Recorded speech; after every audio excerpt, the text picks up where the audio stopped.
की जय। शालिग्राम लक्ष्मी भगवान की जय। अब 26वां अध्याय। सूत जी कहते हैं कि भागीरथ के वंश में सौरदास नाम का एक राजा हुआ, जिसका पुत्र मित्रसह था। मित्रसह गुरु वशिष्ठ के श्राप से राक्षस हो गया, परंतु गंगा जल के प्रभाव से वह भी भगवान के परम पद को प्राप्त हुआ। ऋषि पूछने लगे, हे सूत जी, गुरु वशिष्ठ ने किस कारण से श्राप दिया? सो आप कृपा करके यह कथा विस्तार पूर्वक कहिए।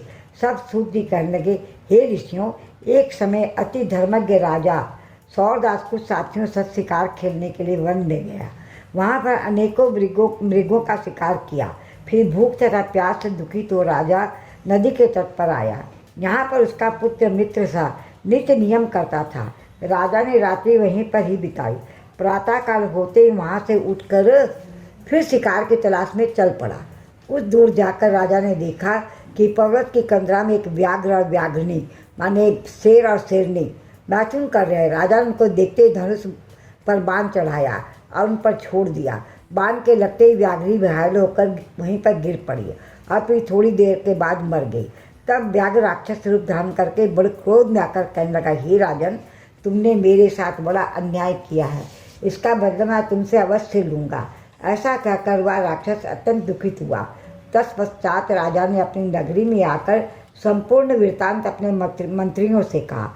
कुछ समय बीतने पर राजा सौरदास ने मुनियों को बुलाकर अश्वमेध यज्ञ किया और गुरु वशिष्ठ जी ने विधि पूर्वक ब्रह्मा आदि देवताओं को हवि देकर यज्ञ समाप्त किया। फिर स्नान करने के नदी के तट पर चले गए।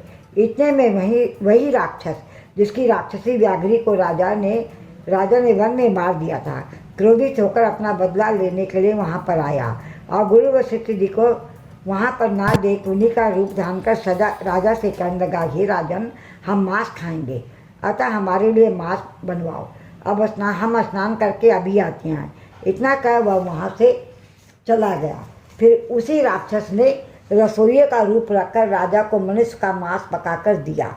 तब वास्तविक गुरु वशिष्ठ जी स्नान करके वापस आए तो राजा ने सोने के थाल में सजा हुआ मांस मिश्रित भोजन कर उनके आगे परोस दिया।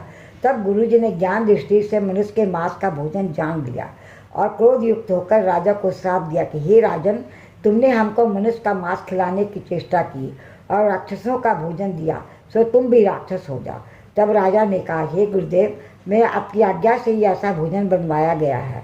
यह सुनकर वशिष्ठ जी ने ज्ञान दृष्टि से राक्षस द्वारा राजा के छले जाने का संपूर्ण वृत्तांत जानकर राजा को बताया। तब राजा ने भी क्रोधित होकर अंजलि में जल ले लिया और कहा कि आपने अकारण मुझको श्राप दिया है, इस कारण मैं भी आपको यही श्राप देता हूँ। तब राजा श्राप देने के लिए तैयार हुआ तो उसकी रानी दमयंती कहने लगी, आप क्षत्रिय के पुत्र हो, क्रोध को त्याग दे में जो भोग आपके इस भाग में लिखा है उसको भोगो। जो मनुष्य गुरु ने से इंकार करता है वह वन में जाकर ब्रह्म राक्षस होता है। स्त्री के वचनों को सुनकर राजा क्रोध त्याग कर विचारने लगा कि अब क्या करना चाहिए। फिर राजा ने उस जल को जो ही अपने पैरों पर डाला तो उसके पैर काले पड़ गए। इसी कारण वह राजा कल्पासपाद से विख्यात हुआ। तत्पश्चात राजा गुरु जी के चरणों में पड़ गया और क्षमा मांगने लगा। तब वशिष्ठ जी ने कहा, क्योंकि यह पाप तुमसे अनजाने में हुआ है, अतः इसके श्राप का प्रभाव केवल 12 वर्ष तक रहेगा। उसके बाद तुम अपने असली रूप में आ जाओगे और अनेक वर्षों तक राज्य भोग कर गंगा जल के प्रभाव से ज्ञान प्राप्त करोगे।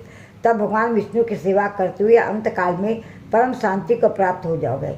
इतना कहकर गुरु वशिष्ठ जी अपने आश्रम को चले गए और राजा राक्षसी देह को प्राप्त हो गया। वह भूख प्यास से दुखित हो निर्जन वन में फिरने लगा। वहाँ से वह अनेक कष्टों को सहन करता हुआ नर्मदा नदी के तट पर आया। वहाँ भी पशु पक्षी मनुष्य सर्प आदि खाकर विचरण करने लगा। संयोगवश एक दिन नर्मदा के तट पर घूमते हुए स्त्री से रमण करते एक मुनि को देखा। भूख से पीड़ित होने पर जैसे व्याघ्र मृग को पकड़ लेता है, उसी प्रकार उसने मुनि को पकड़ लिया। उसकी स्त्री ने जब अपने पति को राक्षस के हाथों में देखा तो राक्षस देहधारी राजा के आगे हाथ जोड़कर विनयपूर्वक बोली कि आप मेरे पति को मत मारो, आप वास्तव में राक्षस नहीं हैं, वरना सूर्य कुल में उत्पन्न मित्रसा नामक राजा हो। मेरा पुत्र अभी बालक है, इतने मैं बिना पति के सामने कैसे निर्वाह करूंगी। अतः तुम मेरे पति को प्राण दे दो। प्राण दान के समान अन्य कोई दान नहीं है उस स्त्री की इतनी प्रार्थना का राक्षस पर कोई प्रभाव नहीं पड़ा, और जैसे व्याघ्र एक मृग के बच्चे को पकड़कर खा जाता है, वैसे ही उस मुनि को, जो उस समय अपनी स्त्री के साथ मैथुन कर्म कर रहा था, पकड़कर खा गया। तब मुनि की स्त्री ने उसे श्राप दिया, मैथुन करके तुमने मेरे पति को मारा है, अतः तुम भी जब मैथुन करोगे तो मृत्यु को प्राप्त हो जाओगे, पुनः राक्षस देह धारण करोगे। यह दो श्राप सुनकर राक्षस देहधारी राजा भी क्रोध में आकर कहने लगे, हे दुष्टे, तुमने एक अपराध के बदले दो श्राप दिए हैं, अतः तुम भी पिशाचनी होकर इस वन में फिरती रहोगी। इस कारण वह स्त्री भी पिशाचनी हो गई और भूख प्यासे दुखी होकर स्वर्ग में फिरने लगे। बोलो कार्तिक महात्म की जय, लक्ष्मी नारायण की जय। बोलो कार्तिक महात्म की जय। 27वां अध्याय। इस प्रकार वह राक्षस और पिशाचनी दोनों घूमते फिरते नर्मदा नदी के किनारे एक वट वृक्ष के नीचे आकर ठहरे। उस वट वृक्ष पर गुरु का निंदे एक ब्रह्म राक्षस रहता था। उस दोनों को यहाँ पर आया हुआ देखकर वह कहने लगे, अरे तुम कौन हो और किस पाप से इस दशा को प्राप्त हुए हो। तब राजा ने अपना पिशाचनी का सारा वृत्तांत सुनाकर कहा कि अब आप अपना वृत्तांत कहिए, क्योंकि हम और आप आपस में आज से मित्र हो गए हैं, इसलिए मित्र से कुछ भी छुपाना नहीं चाहिए। जो मित्र से छल कपट करता है वह पाप का भागी होता है, इसलिए अब आप भी अपना संपूर्ण वृत्तांत हमें सुनाएंगे। तब ब्रह्म राक्षस कहने लगा, हे मित्र, मैं मगध देश में परवीन सोमदत्त नाम वाला ब्राह्मण था। मैंने मद में आकर अपने को बड़ा भारी विद्वान मानकर गुरु का अपमान किया, उसी पाप के कारण मैं इस दशा को प्राप्त हुआ हूँ। मैंने इस योनि में आकर भूख से दुखित हो अनेक ब्राह्मण खा डाले हैं। गुरु के अपमान के कारण ब्रह्म राक्षस की योनि प्राप्त होती है, यह मैंने भली प्रकार जान लिया है। तब कल्पासपाद ने पूछा कि हे मित्र, गुरु की कोटि में कौन कौन आते हैं। यह सुन सोमदत्त ने कहा, वेदों को पढ़ाने वाला, सुनाने वाला, नीति शास्त्र तथा वेदों की व्याख्या करने वाला, वेदों के संदेह को दूर करने वाला, भय से रक्षा करने वाला, अन्नदाता, शिक्षा देने वाला, बुरे कामों से रोकने वाला, ससुर, मामा, पिता, ज्येष्ठ भ्राता, गर्भ से पर्यंत संस्कार कराने वाला तथा राजा, इन सब की गुरु की संज्ञा है। इन सब की वंदना करनी चाहिए। तब पुनः कल्पासपाद पूछने लगा, तुमने अनेक गुरु कहे, इनमें से कोई बड़ा भी है या सब बराबर है। सोमदत्त कहने लगा, हे मित्र, यद्यपि हम राक्षस हैं, साथ ही भूख और प्यास से दुखित भी हैं, मगर गुरु महिमा का वर्णन करने से निश्चय ही कल्याण होता है। यद्यपि सब गुरु बराबर है, फिर भी इस संबंध में शास्त्रों की व्याख्या सुनो। वेद तथा मंत्रों का उपदेश करने वाला, धर्मशास्त्र तथा पुराणों की व्याख्या व उपदेश करने वाला, ये विशेष गुरु हैं। इनमें से प्रमुख गुरु वह है जो देव पूजन करावे, देव पूजा का फल बतलावे अथवा गुप्त मंत्र का उपदेश दे। हमने गौतम ऋषि से धर्म, अर्थ, काम और मोक्ष को देने वाले सब पुराण सुने हैं। एक समय में महादेव जी का पूजन कर रहा था, उसी समय श्री गौतम जी वहाँ पर आ गए। मैंने खड़े होकर उसको प्रणाम नहीं किया, वरन पूजा में ही लगा रहा। तब महादेव जी ने हमको गुरु का अपमान करने के दोष में ब्रह्म राक्षस बना दिया।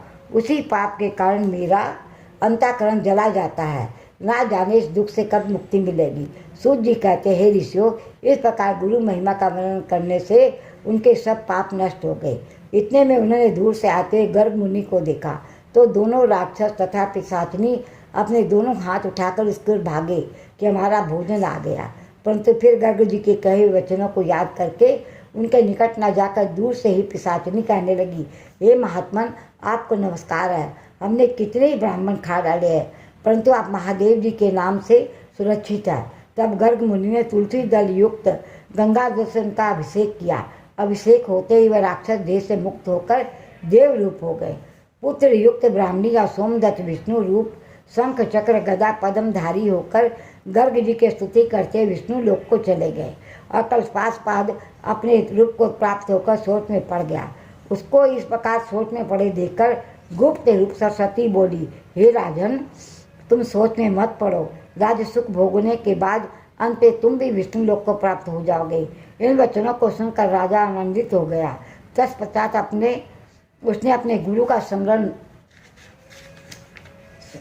किया और गर्गपुंड ऋषि को प्रणाम करके श्री गंगा की स्तुति की। फिर विष्णु का स्मरण करता हुआ काशी को चला गया।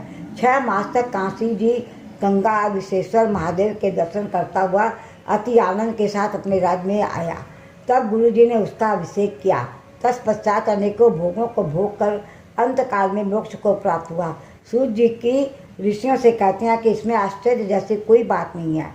भगवान का गुणगान करने तथा काशी के सेवन से मनुष्य को असमेव मोक्ष प्राप्त हो जाता है। गंगा के स्नान से मनुष्यों के करोड़ों जन्म के पाप दूर जाते हैं।